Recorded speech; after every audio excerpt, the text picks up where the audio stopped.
Hello, everyone. Welcome back to Family for Every Child's Conversations on Care podcast.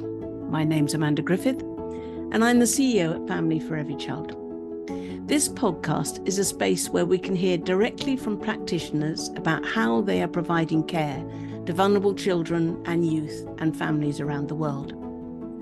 Family for Every Child is a growing network of 47 local civil society organisations working on the ground in 38 countries. These organisations have a wealth of knowledge and experience from years of working with children and communities to develop solutions to improve children's care. Today, I'm joined by Nadia Swanson, Director of Technical Assistance and Advocacy at the Ali Forney Center, and by Maddox Guerilla, who's Technical Assistant Consultant at and graduate of the Ali Forney Center. Based in New York, the Ali Forney Center, or AFC as it's known, exists to protect LGBTQIA+ youth from the harms of homelessness and empower them with the tools needed to live independently. Since launching in 2002, AFC has grown to become the largest agency dedicated to supporting LGBTQI+ homeless youth in the USA, assisting over 2,200 young people per year through their 24-hour drop-in centre and providing accommodation for up to 163 young people each night. And through their technical assistance programme, AFC now works with civil society organisations, both in the USA but also internationally, to replicate their model and support the creation of safe and affirming programmes around the world. Welcome, Nadia and Maddox. I'm delighted to be speaking to you today. Thank you. Thank you for having us. Yes, thank you for having us. We're happy to be here. My pleasure. What I'd really like to start with is to share with those listening to this podcast is if you could just tell me the sort of how Ali Forney came into being and what's the sort of origin of your organization.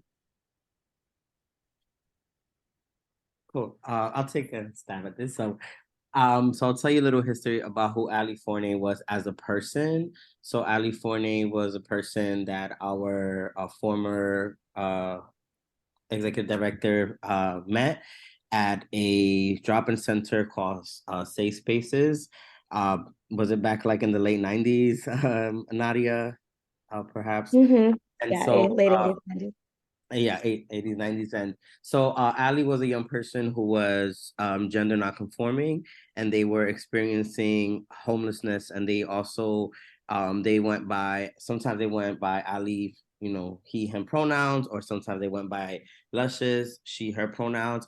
And so Ali was someone who was a performer, and they were also an activist or advocate in their own right? Oftentimes they were out on the streets educating people around like HIV prevention and handing out condoms.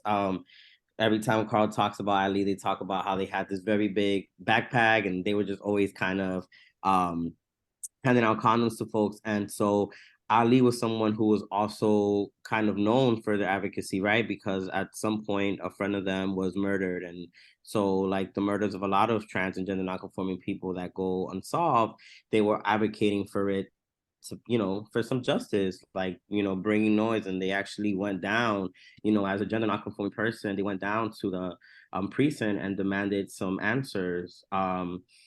Unfortunately, though, Ali was also murdered in December of 1997, and they were 22 years old when they were murdered. So inspired kind of like by their story and their advocacy and there not being a specific space for LGBTQ youth, Carl Siciliano, who is our former executive director and founder, founded the Ali Forney Center in 2002 in honor of Ali Forney, and something that remains still. There's many ways that Ali's legacy still lives on, but one of the things, aside from providing like shelter beds and resources for folks, that we still do is we have an outreach team that still kind of goes out and does that work of educating the community on, safe sex practices and trying to prevent HIV and handing out condoms to folks and all kinds of resources to folks.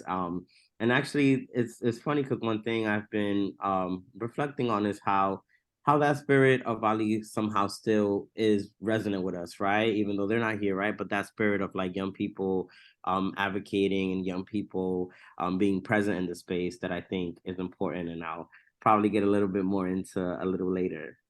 No, that's great, Maddox. Thank you. And it is a powerful story. And I think what I'm conscious of is Carl really identified this as something that had to be addressed because of that experience in his work directly as a youth worker on an issue that had absolutely no visibility before he started working. And yet, so it's fantastic how the centre has really brought that into highlight, not just in New York now, but in New York City, but much more broadly. But I wondered if you could reflect a bit on sort of, this is more than 20 years on, more than 30 years on almost. To what extent do you think the situation has changed and how it's changed, and therefore how Ali Forney has responded to that intersection that you highlighted, which is why the organization came into being, which is this whole issue of LGBTQI plus youth and their experience of homelessness, and what's the sort of drivers of that and how they may have changed in the current context? Yeah, I think the first thing that pops to mind for me is that, right, there always we can always use more resources, right, for folks, especially for LGBTQ folks. I'll start off with some facts, right? When we think about the issues of LGBTQ homelessness, the general population of youth experiencing homelessness is 7%, right? And out of that 7%, 40% of that, so almost half of that identify as LGBTQ, right? And that's present day. So we're still seeing, that there are major issues with homelessness. And although, on our side, we're able to provide resources and support for folks, there's still a need, right? There's still like long wait lists and we need more. And I also want to think that I think because of the Ali Forney Center, we've kind of like, it's been a pioneer in the movement to give more attention to LGBTQ, needs, homeless needs, right? I think that AOC has been able to inspire multiple, other organizations across the nation and now honestly across the globe, which is amazing. And it also kind of speaks to the fact that more people now know that it's an issue and more people are, invested in trying to eradicate this problem and show up for it. I think that historically we deal with a lot of discrimination in our communities. So that leads to things like, not like low unemployment rates, housing instability and those kinds of things. So making sure that these issues are becoming more prevalent for folks so that we could have sort of like a trickle down effect. And, it's about homelessness, but it's also about society being greaterly more aware of this so that we can be more supportive and affirming for folks to hopefully lessen discrimination and, people are able to obtain jobs, be accepted at schools, and things like that. So I think for me, when I reflect on it, I do believe that we've been able to change the trajectory for homeless youth to some degree, right? Like there's still more work to be done, right? But at least we've been able to shine more light on this nationally and globally, and more people are kind of behind the issue now, whereas before it was something that just was non-exist at all capacities. Sure. Nadia, and if I could turn to you, because I mean, one of the things that Maddox has alluded to, which is really important, I know for the whole of the approach of Ali Forney, is this thing about inclusion and how that can be lived out. So I wonder if you could tell me a bit more about currently what the centre does provide in terms of the services and why you've taken on that approach, and tell me a little bit more about the sort of philosophy really behind Ali Forney in terms of the services that it's providing. Yeah, so as you said, our mission is to support youth in their ability to be able to thrive and become independent. Our youth are coming to us often having experienced family rejection, the majority of our youth, and they're often finding us through word of mouth, through finding us on social media or the internet, and they might not have known anyone. About half of our young people come from outside of New York. And so then that's adding a whole nother layer of vulnerability that we hope to be able to provide. So first, when someone enters our space, because we have a 24/7, 365 drop-in center, so youth can enter our space for the first time at any hour. And so the first sort of point of contact is a staff person greeting them. We don't have security, like formal security in our spaces. So the first person that they're being greeted by could be a therapist, it could be a director, it could be a support staff member, it could be someone who works in our kitchen. All staff are going to be having time at that front desk. And so they're seeing someone who they will then get to interact with and continue to grow with. And has some of that clinical training. We train all of our staff on a baseline level of clinical knowledge. And so they're able to receive them and support. And first, our requirements are super bare minimum. For youth to access our spaces, they just need to be between 16 and 24. They need to be identify within the LGBTQIA plus community or questioning, and they need to be homeless or at risk of being homeless. And so once we gather that information, welcome them, find out sort of what they're needing in that moment. It could be an immediate de-escalation. It could be needing to assess for their safety in that moment, or it could just be, hey, let's get you a meal, or let's get you some shoes, right? And so depending on where they're at in that moment. And we welcome them into our drop-in center. In our drop-in center, it's sort of we call it the community room, and it's a big community space that has some staff there that are welcome there to hang out and support them and show them around the space. And they're able to access all their basic needs. So they can get a shower, they can get a meal, we can get them set up with some clothing. They can just go into a space and chill out and talk to someone if they like. And then when they're ready and feeling able, they can sit down with the staff and do a longer intake session. And what that'll do is just give us as much background as they're willing to give us about their needs and what their history is and what that trauma has been like and what their goals are. And with that, then we can connect them with a case manager who would be the person who would help them, do housing applications, that would help them get set up with making sure they have all their identification, that they are able to get government benefits, all of those things, connect them to a therapist, whether that be a talk therapist or an art therapist, and also our vocational educational program, which is a robust program. We also have a full medical clinic on site that is a partnership with a community clinic that has a satellite office within our drop-in center. That space is probably one of our most important, outside of housing, is probably one of our most important services that we offer and is one of our most utilized. Youth, I've found, and other programs I speak to agree with this, that the youth that I've seen who have the hardest time getting out of homelessness are the ones who have the highest mental health and medical needs. It's generally not, and at least in our group, it's generally not a clear line around gender, around sexual orientation, any of that, around race. It's those folks across all those identities that are having the hardest time. And so being able to have the medical center inside and have doctors and nurses and insurance enrollers that we get to train to make sure that they're affirming, and we get to minimize that barrier. Then youth who even age out of our care, or like will move, not age out, but will move on. Maybe they've lived with us and then they go on to their own independent housing before they turn 25. Sometimes they're just coming back to just go to the doctor with us until they lose that service due to aging out at 25. When our housing program, which they can get connected to at that intake as well. So we have 3 types of housing. This is very much dictated to us on how we have to orient them by city, state, or federal government, whoever's funding it. So we have 14 different apartments or houses across New York City, and they're all run like how you would think of a group home. So they're staffed 24/7 with staff that we call youth counselors, and they have anywhere from 6 to 20 youth, depending on the size of the house.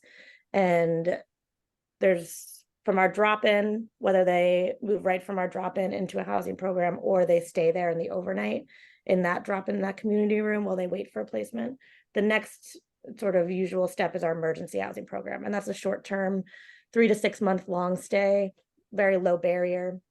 They are just needing to come in and get adjusted and meet with their case manager once a week and participate in house rules and just really it's time to get adjusted to what it means to be with us, what it means to be in stability for a minute, to regulate the nervous system, right? It's like we want to make sure we're giving time for all of those needs. When they feel ready, then they can move on to our transitional housing program, and that's a 2-year length stay. And in that space, they're expected to be working or in school or volunteering or some combo for 35 hours a week.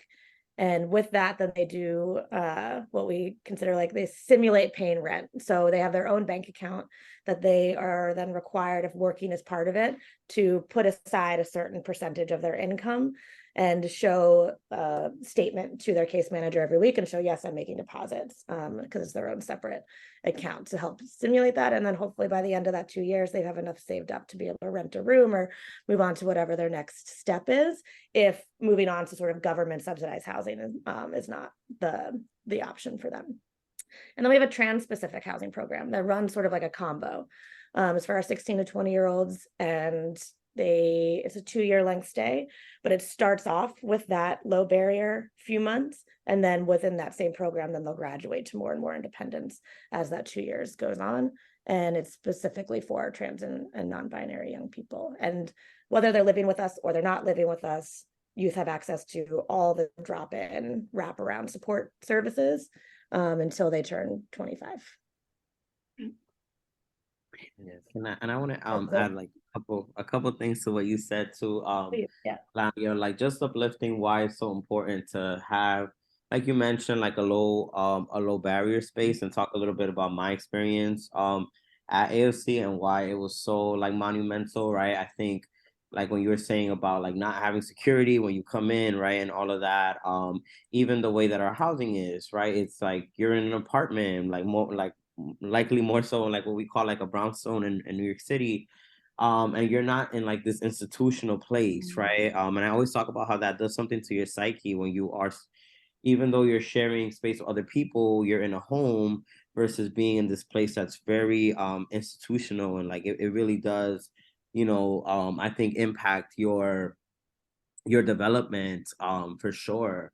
And I always like uplift the importance of that model for young people to kind of be in a place that is a home, right? Because when you think about it, like most times a lot of these folks have what I say like it's institutional trauma, right? Like you might have dealt with homelessness with your family, or you might have dealt with the foster care system, right? And like now you're dealing with this as an adult. So the more affirming an environment can be, the better for you to kind of like let your guard down, and have access to support. I love every time Nadia says it, like that regulating the nervous system piece is very, very important when it comes to LGBTQ young people, because a lot of us have faced so much trauma. And if I think about my experience, when I actually found out about the Ali Forney Center through a video another participant created, and I saw, and I thought when I saw it, I was like, this is what I needed as a young person who was navigating like coming out as trans and not knowing what to do. And also like I just dropped out of high school because I felt like I couldn't imagine what my future would be like, right? Because I couldn't even see myself. And so literally when I saw the Ali Forney Center, I was like, this is the place that I need to help me, because they were in the video, they were talking about that, how they'll help you with like school and finding a job, and just to really uplift how important and life-saving it is for like trans young people, queer young people, to find a place that's really going to help them thrive in society, like through our partnerships with other employment places, right? Like you're less likely to be discriminated against, all that, so you feel safe off bat, you feel like I do have support behind me when you might have not had that in any other area of your life. So just really wanted to uplift like the importance of that culture. Alex, I think you're so right, because when I've had the privilege of visiting the Ali Forney Center, the one thing that's overwhelming is how incredibly welcoming a space it is, and how everybody just makes you feel at home. As you say, it's a fantastic, that's not easy to create that. But it's absolutely vital, and as you say, in some ways one can describe the services, but it's not just the services, it's how those services are delivered, which is so key to making them successful and appropriate and relevant. And that welcoming inclusivity, that very low barriers of entry, that real sense of affirming is so vitally important to being able to say that these are things that are really valuable to the community it's seeking to work with. So thank you for underlining that really important part. So now we've got to sort of find a sense of the history of Ali Forney and where it currently is, which is a very extensive program of work, considering it started with sort of 6 beds in a small basement, how it's actually developed, which is fantastic to see. But I know now you're going to a whole nother phase of development, Nadia, and I wonder if you could sort of talk me through that. So in your role as Director of Technical Assistance, you've been responsible for supporting the organizations across the US and actually now in other parts of the world to develop programs based on the AFC model. And indeed, you were recently very generous, and I've heard such great things about it from all the people from Family for Every Child who came and were hosted by you as part of that learning exchange, and they've come away blown away by what they've learned. So can you tell me more about how you see that technical assistance program, how it came about, and maybe some of your reflections about the experience you've had through that work? Because it's quite different, isn't it, to sort of directly providing services and engage in the work of Ali Forney, to think about how can we make this available to more and in different countries? Yeah. So for a long time, there weren't a lot of programs, right? So if we think about 2002 is when AFC was founded, and it was the first formal program for LGBTQ youth experiencing homelessness. And I say formal because our community has been taking care of each other since the beginning, right? So Marsha P. Johnson and Sylvia Rivera started Star House in New York, but that was communities taking care of community, right? It wasn't a formal NGO nonprofit organization. And there wasn't funding for a really long time for programs to be specific to LGBTQ youth experiencing homelessness outside of, at least in the US, sort of like coastal major cities or like Chicago in the middle. And so there was, over time, then like we were there in California, there was Larkin Street that started, but they're not LGBT specific, but they are doing great LGBT work because they're in San Francisco. So there's a huge LGBT community and they've been around for a long time, but there wasn't funding. Definitely not on a local level, but on the federal level, it wasn't as spread out or as available, and the budget was low to be able to start to fund programs around the country. So as I mentioned before, youth are coming to us from all over the country and all over the world, trying to find an affirming service. And they're, looking on the internet and they see it's in New York. And, either they're coming because it's the only one, or they're coming because it's a vision of what they think New York will give them. And then the resources were also low here, right? So it's like, yes, we existed and we would give all that we can, but it's still also hard for the 50% of our youth who are from New York and trying to make the system work, and then let alone the extra barrier of coming without community resource, or the trauma that comes with the travel of leaving your community, or things that happen along the way. We didn't have funding to do technical assistance in like a very formal way until 2020.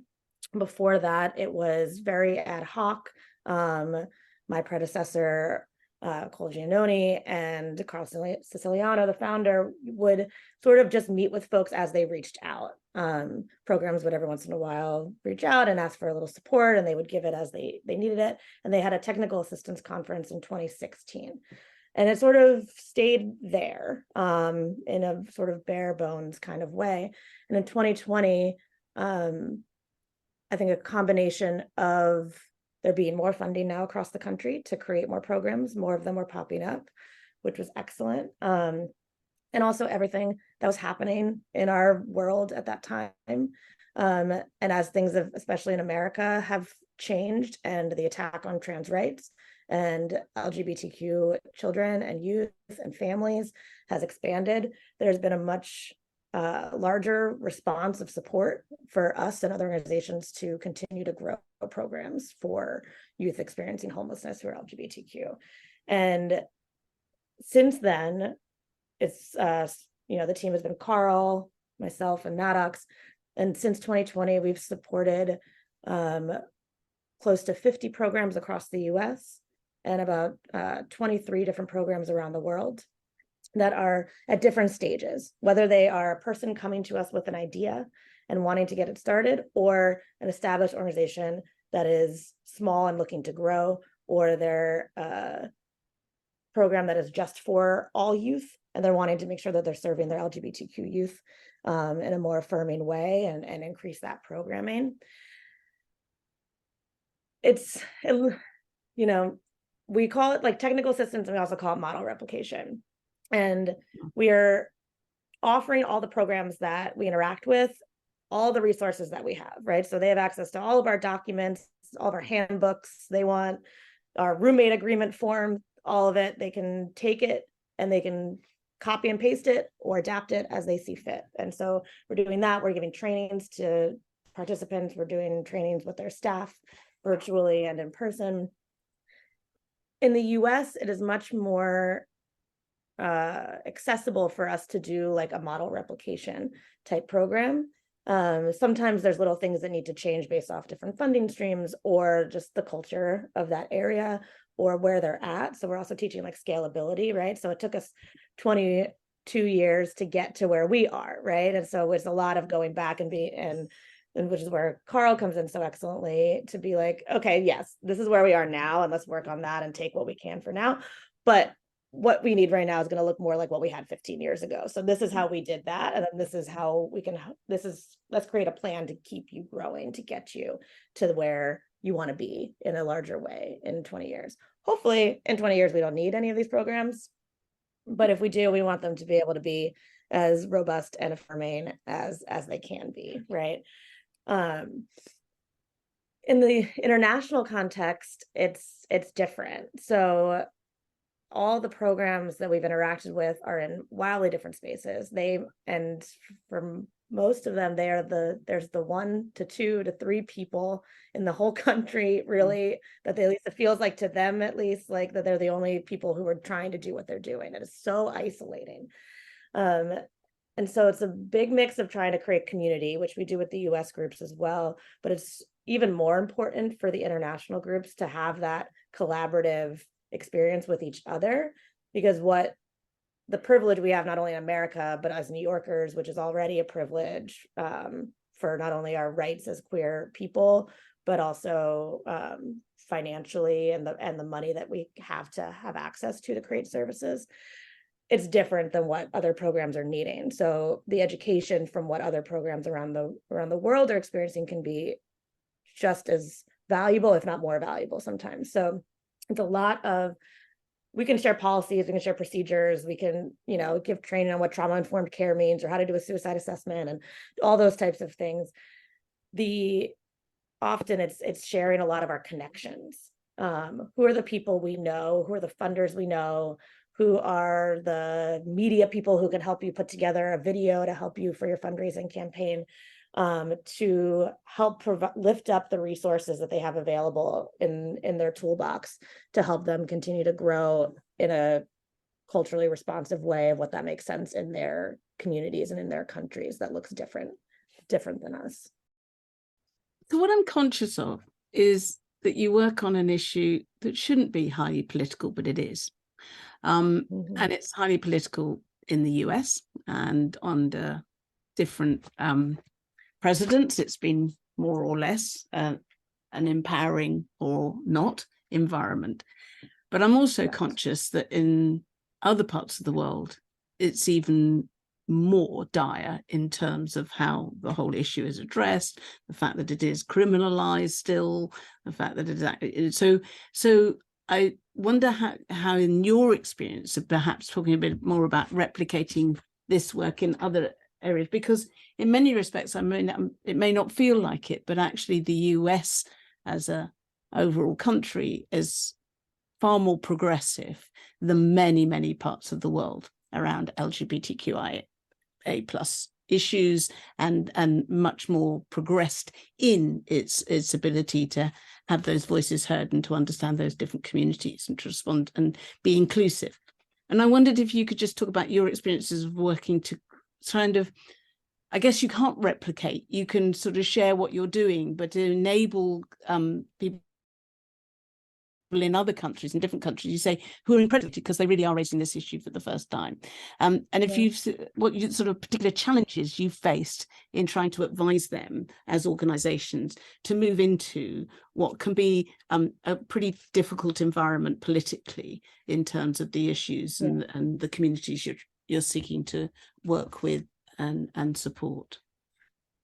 Yeah, so it does vary, working with programs in the UK and Europe is very different than working with the programs in Nigeria or Kenya or El Salvador or different places that are much more criminalized.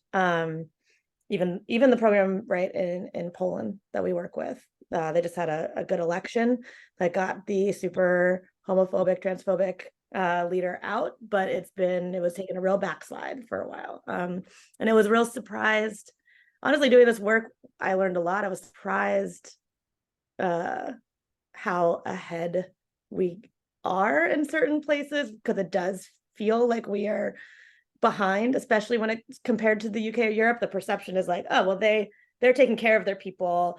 They're doing this, like they have, this government that is much more socialist, is going to be taking care of community. And then when I talk to the people, they feel that is not the case, right? Where they're not tracking data. So there's not even a number to be able to say this is how large the issue is. They're not saying this is how many LGBTQ people we have. They're also not providing funding for those on the street in the way that's needed. And with all of that, it comes back to what happened in 2002 to prove that this is a need, and what happened for the years after that, right? So the data that Carl had in 2002 was literally just a wait list. When he opened the first weekend of those 6 cots, he had a 200-person wait list in 48 hours. And so the data he had was literally just that list of people's names and contact information, and took that to a city council member who was supportive, who was part of the LGBTQ community, and they took that further, right, and was like, these are the numbers, and then continued to advocate, saying we need to be counting this, like these are the testimonies, having young people use their voices, having a lot more qualitative experiences, because it's a lot harder for the government, obviously not all, but it's a lot harder for the government to say, no, I don't care about you, when that person is sitting in front of you, right? And so a lot of like what that advocacy can look like, and trying to empower, to have the courage to keep moving forward. Now, that works for the countries that are not going to be criminalized, right? Where that's working the countries where they're just not paying enough attention, or they're not putting enough resources behind it, or maybe they're not seeing the reason, but they're not criminalizing just being part of the community, right? For the communities where it's criminalized, it's often one, how are we increasing safety for them? Often they know that, but what can we do to help them think about that? And connecting them to financial resources outside of their country. So with the program in Nigeria recently, I was speaking with them about a number of grant foundation proposals that are not Nigerian based, right? This is not a place where our skill of, if they want to work with a corporation or not, right? No corporation right now is saying that they're going to stand up against the government and say that they support LGBTQ people. And so we can't even bank on like, let's go to that one company that's speaking out and trying to say the right thing, right? That's not going to work. They're actually getting a lot of support from Nigerian Americans who are like in a place to be able to provide financial support there. So then that's like sort of the strategy where it's like, okay, we're not going to go to our government now, but how can we help you create a campaign to have a fiscal sponsorship in the US to be able to collect donations, to connect you to even just people here who might have connections, and trying to just lift them up and get them on a sort of a global platform instead of looking inside their country for the support, which is harder. Really helpful. Thank you, Nadia. Lots of really good advice. And as you say, the whole issue of the importance of self-advocacy, but combining that with safety. Maddox, if I could turn to you for the last piece, which is an incredibly important part of what Ali Forney does, and one which I really admire, and I mean, should be a basic principle for any youth services, but I know is particularly one that you have really done, which is engaging young people in your work via a youth advisory board. And I wonder if you could tell us a bit more about that. And it'd be really interesting to hear if this is something that has translated internationally, or whether, again, you've got some insights about how other CSOs in different contexts can start to embed this in their practice. And a bit, as Nadia was saying, I mean, some organizations may not see themselves as exclusively working on LGBTQI issues, but they want to be inclusive in their practice, and therefore how the sort of the whole benefit of having a youth advisory board can help to do that.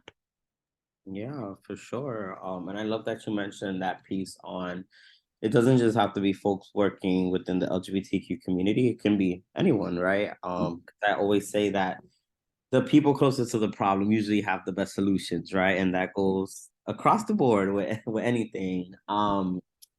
So earlier on I was mentioning how and I was actually reflecting on this recently because I work with our YAB now, and I was reflecting on how it's interesting to me. It feels like the spirit of Ali still lives on, because we are doing that, right? Like we are working to, really like center young people and their experience and have that kind of impact and influence the way that the organization is. So it makes me think about, how Ali was always advocating for maybe themselves and their community, and how we're still embodying that today. And it's just like the things that can happen when you have people with lived experience and you're working alongside them and collaborating. It's just out of this world. And I think back to my experience when I was a client here, it was around that, right? I was part of this advocacy internship. So, we had different folks in different programs that were reached by in AFC, really get to know like key players in the city and like really get to influence policy and advocacy that or the decisions that really impacted our life. So one of the first things that I got to work on, and I got to actually work on with our former ED, Carl, was on raising the age. We worked on a campaign in New York City on raising the age for youth in shelter from 21 to 25. And so, I think that because we have so many people with lived experience, like talking about like live testimonies going up into Albany and like really getting in the faces of our representatives in Congress and saying, hey, these issues are very real to us. I think that had an impact and overall influence in two ways, right? I think it had an overall influence on the agency and like honestly the culture in New York City for youth led, because a lot of us that were part of that advocacy internship program really got plugged in other ways to the overall youth homelessness scene in the city.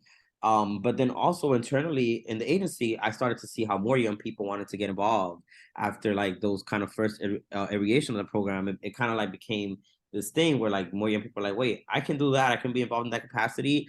So it worked in those two ways in the agency. And so bringing it all to now, I actually feel like very special because now I get to lead the Youth Action Board now, and something that we are working on now is sort of like that like internal assessment and like bridging gaps, right? As folks with the lived experience, like really trying to bridge that gap between like clients and service providers, right? And like work together collaboratively, right? I think that's the most important part, is that working together part, and avenues for feedback that I think a lot of people shy away from sometimes in organization, is those avenues for feedback. Like, feedback is great because it can show us multiple things and allow us to see things differently, do things differently, and even acknowledge things that might be working that we don't know about. And so my formula for authentic youth collaboration that I always tell people is, if you can have young people part of something that is design, like the design piece or the ideation piece, right? And then also have young people as part of the implementation, like rolling it out, bringing it to life, and then the evaluation piece, like constant communications and feedback loops on, like, is this working? Is this not working? Like, what do we have to do, right, to change that? And then the biggest thing that I tell folks that's really key is making sure that you're working towards, or if not, like, this is sort of like the end goal, is that young people get to be part of the decision making piece, right? I think that's the really big piece of it all, is that piece on decision making, that oftentimes that gets overlooked. Like, folks think, oh, I am engaging with young people, or I'm thinking about what their needs are. And last week a young person told me that the new thing was oranges, and so I'm gonna just bring a bunch of oranges, right? But you have to kind of take in a moment to check in with young people this week, and guess what? Like, now the new thing is apples, right? So in work that is kind of like you've led, you are letting young people lead and also be part of the decision making, which I think is a key distinguisher for folks to kind of check where they are in the youth inclusion work, and if they're not there, right, really working towards getting us there to that piece of like making sure that youth have high stakes at some degree in decision making. Thanks, Maddox. What I think you've really emphasized there, which is the importance about going beyond youth engagement and youth participation, is exactly as you say. There's sort of several elements to that. One is that those with lived experience who feel that they are ready to self-advocate should be given those opportunities to self-advocate. So it's not just an advisory board that serves the purposes of the organization, but is also part of your external engagement. And then, as you say, the importance of it actually going beyond engagement or participation or consultation to actively decision-making and ongoing decision-making, and building that into how you work as an organization is incredibly important. Yeah. Nadia and Maddox, you've been fantastic. This has been a really, really fruitful and deep conversation with and touched into many very important issues around the importance of how we can really build our practice and our services and our approach to LGBTQI plus youth across diverse contexts. And so I want to just now turn to those that are listening and thank you to those of you who joined us to listen to this Conversation on Care podcast. You can help us spread the word and engage further in our conversation activities by joining our community on the Changemakers for Children community platform. You can do that by visiting Changemakers for Children, or one word, .community to register. The more users there are, the stronger we will be. We hope you will join us next time. Thank you for listening, and goodbye.